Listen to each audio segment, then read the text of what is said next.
કે હવેના જે 25 વર્ષ છે, 1947માં આપણે આઝાદ થયા, હવે 2047માં એના 100 વર્ષ પૂરા થશે અને 100 વર્ષ પૂરા થાય ત્યારે વિકસિત ભારત આપણે બનાવવું છે.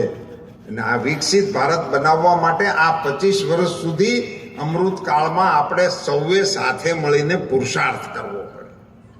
એને અમૃતકાળ કહેવાય. અને એનો પ્રયાસ એમણે આદરી દીધો છે, દેશવાસીઓએ પણ આદરી દીધો છે. મને કહેતા અત્યંત આનંદ થાય છે મિત્રો કે આઝાદી પછી શાસ્ત્રીજીના કાળની એક ઘટના મને કોટ કરવી ગમશે. એ વખતે આપણે અનાજની આયાત કરતા, PL 480 ની નીચે અમેરિકાથી આપણે ઘઉં આયાત કરતા હતા અને એ આયાત કરેલા ઘઉં આપણે પછી રેશનિંગ મારફતે લોકોને વેચતા હતા.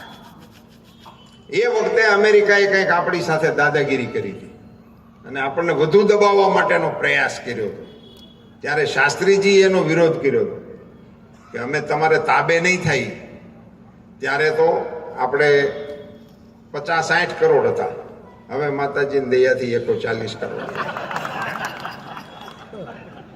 રાંદલ ગ્રો મારી બહેનો ગાયા રાખે ને ખોળાનો ખૂંદના રદ્યોને રમના માતાજીએ દીધા 140 કરોડ. તો તે દિવસે 60 કરોડ ને પૂરતું ભોજન મળે એટલું અનાજ આ દેશમાં પેદા નહોતું થતું.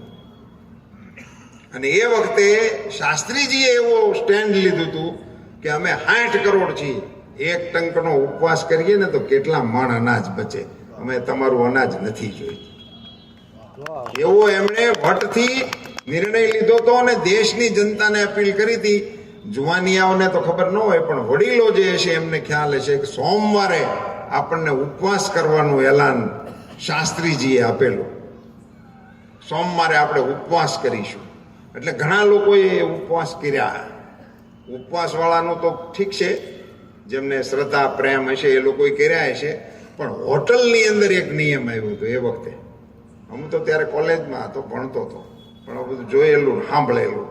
હોટેલની અંદર તમે ફૂલ પેમેન્ટ કરીને ફૂલ ડિશ લ્યો તો પણ એમાં ભાત ન આપતા.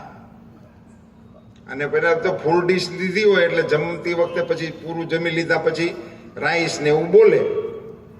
એટલે હોટલવાળા એને એવું કહેતા કે વડાપ્રધાન શ્રીએ અપીલ કરી છે એટલે અમે સોમવારે ભાત આપતા નથી. આખા દેશમાં કોઈ ગ્રાહકે વાંધો નહોતો લીધો ને ફરિયાદ નથી કરી.